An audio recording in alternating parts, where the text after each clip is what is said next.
Yun ang aking pangako, no? Na dapat talaga we have to increase transparency and accountability in the way we do things. Naipakita na natin kaya nating ipaglaban ng demokrasya. Naipakita na natin kaya nating bawiin ang inagaw na demokrasya. Ngayon, napatunayan natin kaya nating paganahin ang demokrasya para sa kabubuti ng ating mga mamamayan. Naabot natin ang lahat ng ating tinatamasa ngayon nang gumaganang sa proseso at sa batas at sa karapatan ng bawat tao. One word, credible. No, yun ang aming holy grail for our 2016 elections. Panatatapos ang investigasyon ng COMELEC sa nangyari umanong paggalaw na isang taga-Smartmatic sa transparency server ng noong COMELEC gabi at ng Smartmatic na may nabago sa script ng isang computer program na nasa isang Smartmatic, transparency in server. my opinion, has breached our protocol. And for that, they should be liable to the people of the Philippines. Tiwala ang Pangulo na hindi na makakabalik pa ang mga Marcos para pamunuan ang bansa. Taas mo kung masasabi, tinupod ko ang lahat ng panata ko. May 9, 2016. More than 44.9 million Filipinos trooped to the polling stations to cast their votes for the 16th presidential and vice presidential elections. The number represents about 81% of the total number of voters, surpassing the voter turnout in the 2010 presidential election. Meanwhile, overseas absentee voting increased by 300%. Davao City Mayor Rodrigo Duterte, in an overwhelming victory, won as the 16th President of the Philippines. Many viewed his win as a protest vote by Filipinos who are fed up with the outgoing Aquino administration's handling of national issues. President Duterte got a lot of protest votes. What is protest votes? There were a lot of people who were very unhappy with the past administration. I believe that really the votes in favor of the candidate incoming was more an expression of the anger towards the previous administration. And that's why it's practically a landslide, no? Practically a landslide.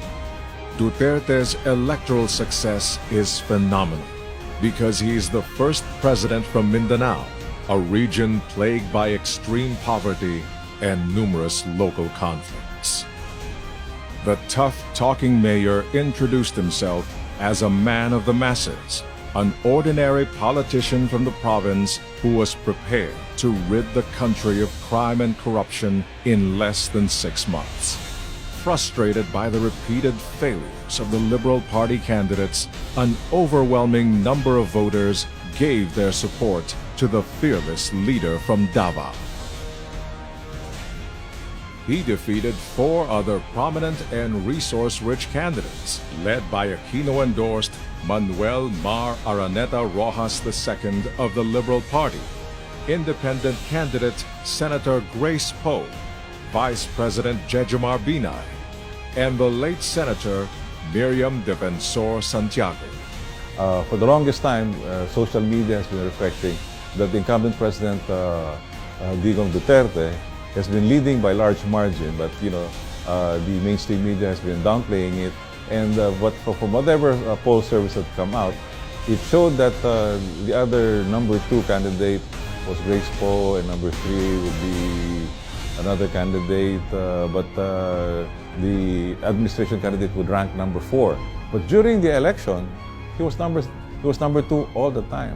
However, they could not overcome the sheer number that voted for this president.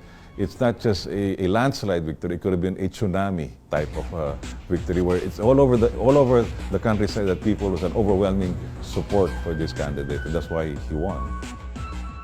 As Smartmatic's role in the 2010 and 2013 elections came increasingly under fire, the Venezuelan company took a much more aggressive role in securing the contract for the 2016 election.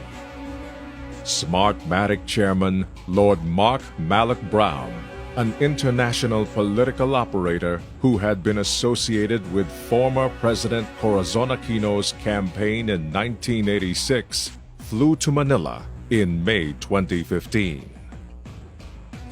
palace sources claim that during his visit, Lord Mark Malloch Brown had an extended lunch meeting in Malacanang with then-President Benigno S. Aquino III. Malloch Brown's reappearance in Malacanang in 2015 had sealed the deal. Smartmatic was once again awarded the multi-billion contract to lead the automated election of 2016. More than 9 billion pesos worth of contracts were awarded by the COMELEC to the Venezuelan firm, notorious for various cases of electoral fraud and sabotage around the world. COMELEC's awarding of Smartmatic as the exclusive poll operator for the 2016 national election triggered a plethora of negative reactions from various election watchdogs. Given Smartmatic's handling of the 2010 and 2013 elections, was it possible that there were plans to rig the 2016 election in favor of the Liberal Party candidates? Philippine Computer Society President Leo Querubin explains. My personal take on that is that there was a concerted effort to make sure that he did not get majority vote. So what he got only was the plurality. And if you want to change the landscape of the country after the elections, having majority and just having the most number of garnered votes among your candidates actually can affect the strategy of the losing candidates. Why? Because you can always tell now, anybody can always say Duterte did not get more votes because there were more people that voted against him than for him. But if he got the majority votes, then he has now the mandate actually to lead the country without any question.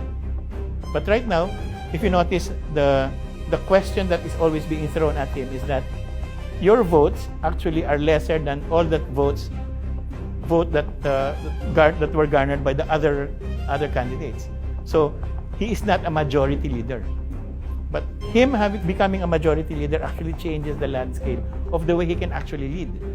So I think there is actually congruence in terms of the cheating, both for the presidential election and the vice presidential elections. Trinabaho din siya eh. Kaya lang, hindi na-carry ng powers eh. I think the fraud that happened in the last election is not just on computers. There are also things done on the ground, in the ballot itself. That there were allegations made about reshading of ballots, having zero votes in areas that you expect some people to vote for other candidates. So ginawa ito, ang nag-guide sa kanila kung how much to catch up yung pagmamanipulate doon sa release. Kaya naging straight yung line. Kasi hindi na random yung pagbato. Dahil meron na sumasala na fourth server. May 9, 2016 at 7:30 p.m. While the counting was in progress, a Venezuelan technician from Smartmatic inserted a new script or command in the computer program of the transparency server without authorization from COMELEC. When confronted, the Venezuelan admitted that the order to introduce a new script came from Marlon Garcia, project director of Smartmatic. Moments after the transparency breach was instigated by Marlon Garcia at 7:30 p.m. on May 9, 2016, a clogging in the system took place, and the more than 1 million lead of vice presidential frontrunner Bongbong Marcos over Liberal Party candidate Leni Robredo started to dwindle in a modus operandi never before seen in the history of Philippine elections.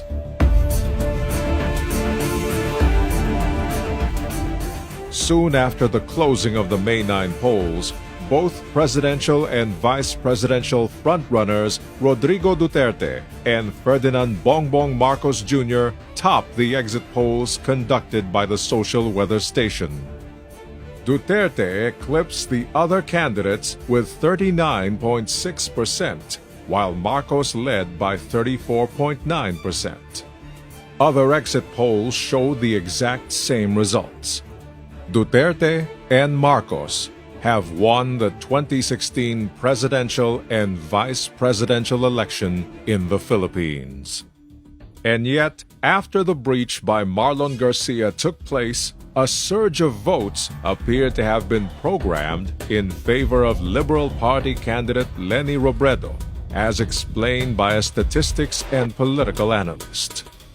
Antonio Contreras, political science professor at De La Salle University, said it was statistically impossible for Robredo to overtake Marcos in the race with 80% of the returns already counted. Well, actually, during the night of the counting, before I slept, I was already finding something weird.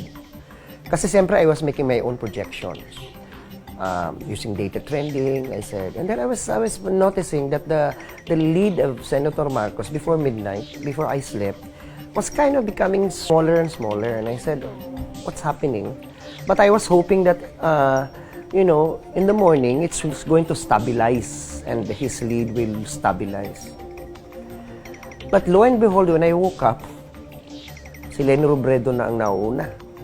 Sabi ko, ano nangyari? And then David Yap sent me a message about a trend that for him is anomalous. And so, I asked David to send me his analysis. Okay, and the rest is history. Marcos had been leading the count and had already won all exit polls on May 9, until his numbers were completely reversed in the early hours of May 10. I got into the automated election issue when I was observing the 2016 election results coming in. We saw a kink right after some point past midnight, and then a gradual shifting towards Leni Robredo of the lead. The only way that this could happen would be if the results were queued. And later on, we find out that there was indeed a secret undisclosed server, which, of course, explains why the votes proceeded in such a manner. So the question then becomes, why then was there an undisclosed server? Why then were the votes being queued? And why were the Filipino people told that we have this election system, and come election day, they got an entirely different election system?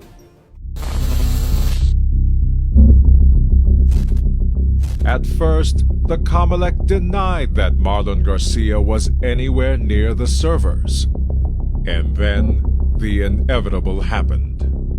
A video taken inside the PPCRV was leaked online. The footage showed several Filipino system engineers confronting and questioning the Venezuelan technician who illegally inserted a new command or script to the program. As the online expose went viral, COMELEC chairman Andres Bautista had no choice but to hold a press conference. Bautista wanted desperately to come up with an alternative explanation to help Marlon Garcia and Smartmatic from being charged with electoral sabotage. In a press conference held on May 13, 2016, Marlon Garcia, aided by COMELEC chairman Andres Bautista, maintained that the tweaking of the transparency server script was just a minor cosmetic change, and that this alteration did not require the permission of the COMELEC. He further explained that the tweak altered the program's hash code, but not the poll results. Garcia later contradicted his first statement by claiming that the change could only be done after the COMELEC and Smartmatic officials input their individual passwords, implying consent from both agencies. Garcia's claim was later denied by COMELEC Commissioner Rowena Guanzon. Smartmatic, in my opinion, has breached our protocol. So, did the so-called cosmetic change made by Smartmatic project director Marlon Garcia trigger the sudden increase of votes for Liberal Party Vice Presidential candidate Leni Robredo in the wee hours of May 10, 2016? The observation is that the data shows there is a very nice line, a straight line, which for me, in my own honest analysis, should not happen if the votes are randomly thrown by servers all over the country. Kasi kung electronic siya, kung automated ang elections, diyan naming mga presinto, di ba, nagbabato yan ng resulta. Hindi naman walang pattern naman yan, di ba? Hindi naman sinasabing ako naman Region 1, Region 2, kung saan-saan siya niya dating. Sabi ko, hindi pwedeng maging ganito. Kasi random yung pagbalik ng pagtatapon ng numbers. But for me, in my own reading, there is something wrong. Na parang hindi random yung bato ng mga boto. David Yap, a statistician from the University of the Philippines, noticed that the linear progression of votes for Leni Robredo did not follow a random pattern. What we saw was a gradual vote increase, then an abrupt vote decrease. Now, if we go with the reasoning behind the concept of Baluarte, if the votes from the north dried up and the votes from Bicol came in, then what we should have observed was a sudden and abrupt change in the manner in which the votes progressed. The explanation for what we observed was, in fact, the queuing of the results. The manner in which the votes proceeded would appear that they were gated behind, apparently, an undisclosed server. During a hearing at the Manila Prosecutor's Office on July 21, 2016, the camp of Vice Presidential candidate Bongbong Marcos was surprised to learn directly from Smartmatic that it used several servers apart from those sanctioned by the COMELEC during the May 2016 elections. So the question is, there is such a queue server. There's a queue server. And called queue server is part of the transmission services. So there is. Yes. If you want to call it, there is a system in the MIDME room. I believe that's what you're calling queue server. There is a system in the MIDME room. Marlon Garcia, head of the technical support team of Venezuela's Smartmatic, admitted on record that aside from the servers sanctioned by the COMELEC in the transmission of votes under the Automated Election System, or AES, there also existed several other servers in place. The truth would soon be revealed. A queue server had been kept under wraps by both the COMELEC and Smartmatic. Instead of the votes being transmitted directly to the Municipal Board of Canvassing server, the COMELEC server, and the Transparency server as required by law, the results were first coursed through a queue server, one that is not sanctioned by the law. The existence of a queue server was a clear violation of the Election Automation Law RA 9369 because it was never subjected to a source code review as mandated by Section 15. Garcia also admitted the existence of a secret room where other servers were located. So far, Smartmatic has finally admitted that there is such a server. But the problem is, nobody knows where it is. Who controls it? Obviously, Smartmatic does because they know about it. And that is what we should be watching, where we should be watching.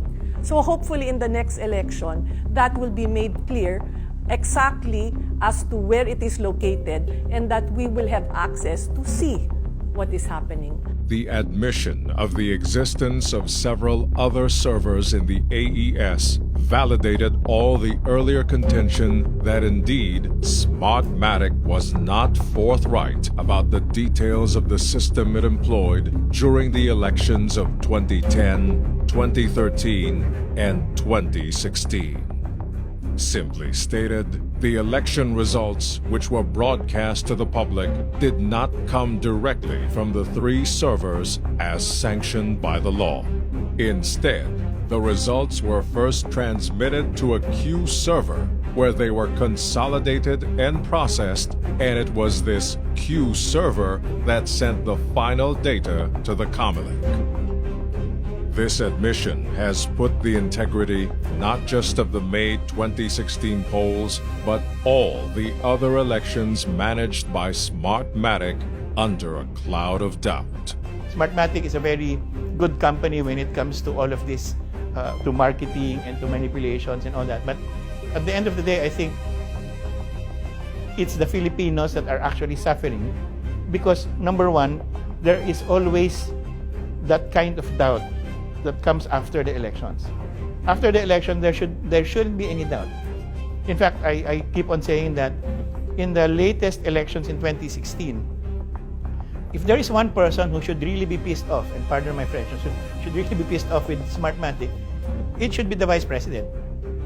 Because of what Smartmatic did, there is now always an asterisk behind her name, beside her name. Because there's now doubt whether she really won the elections or not.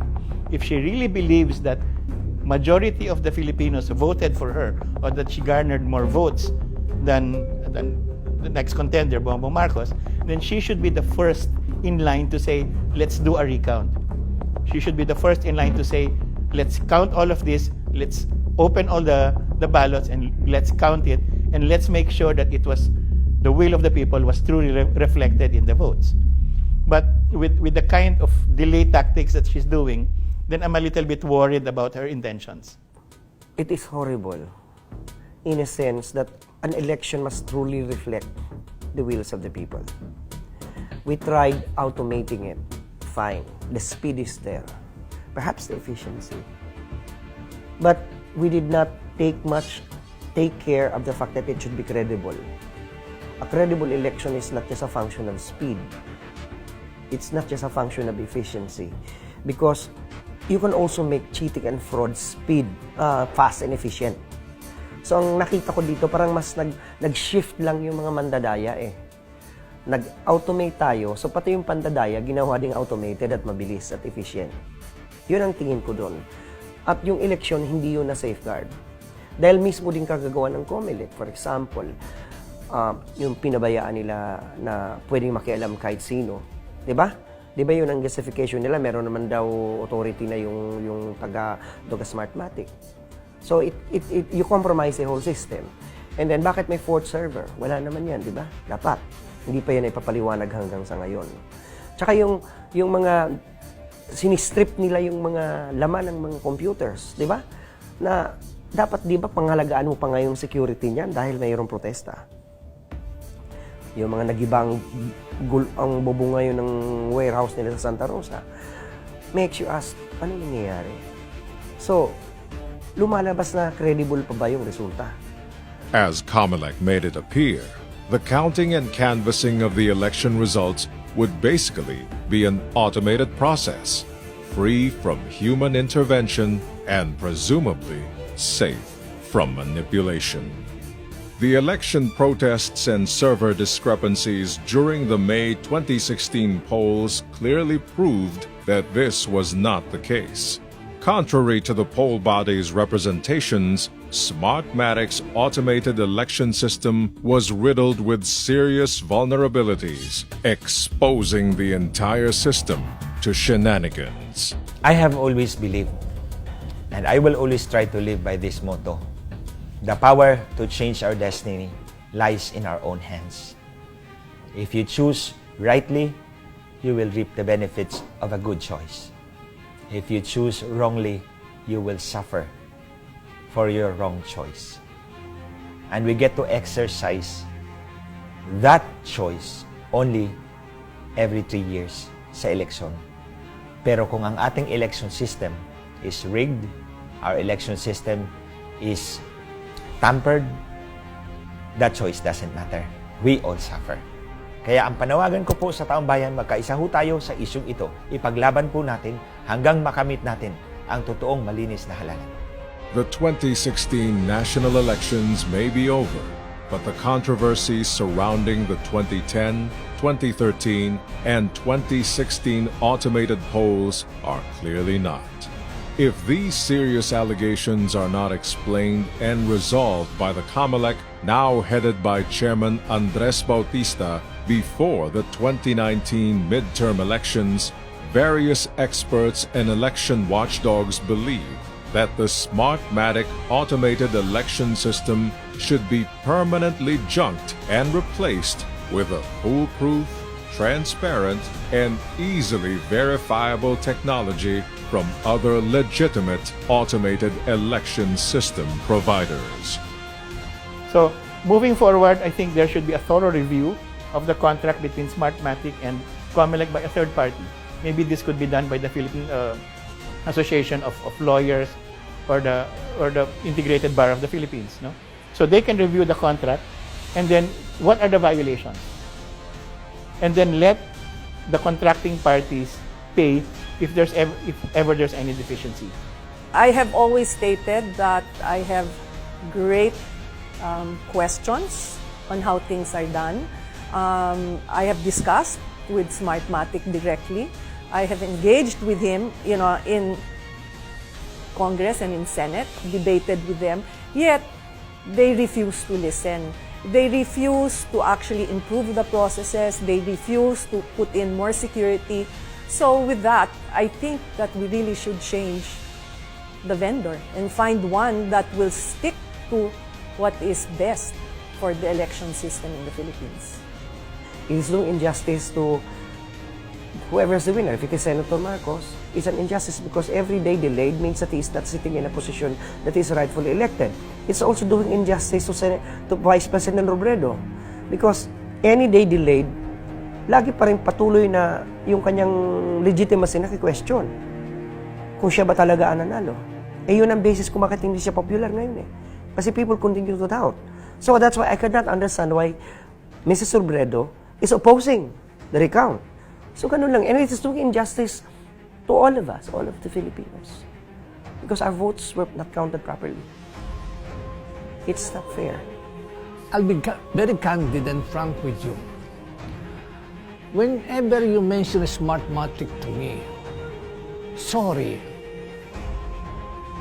I cannot believe it as a machine that is credible and dependable.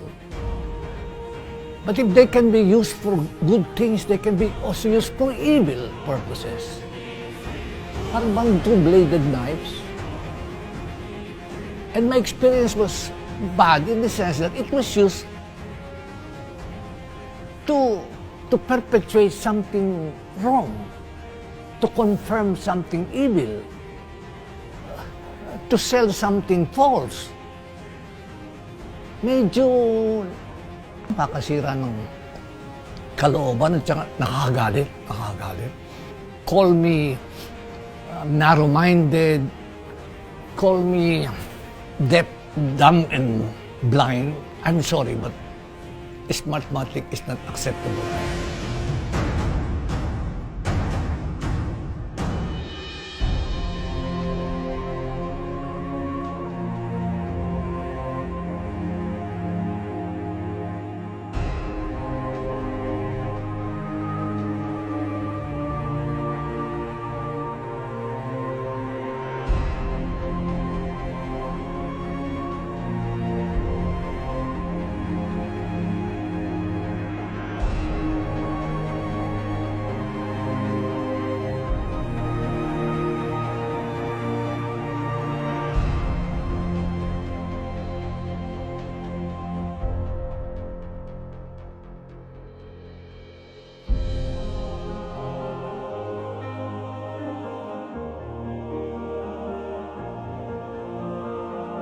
Ang lahat ng mahalaga kailangan pagsikapan.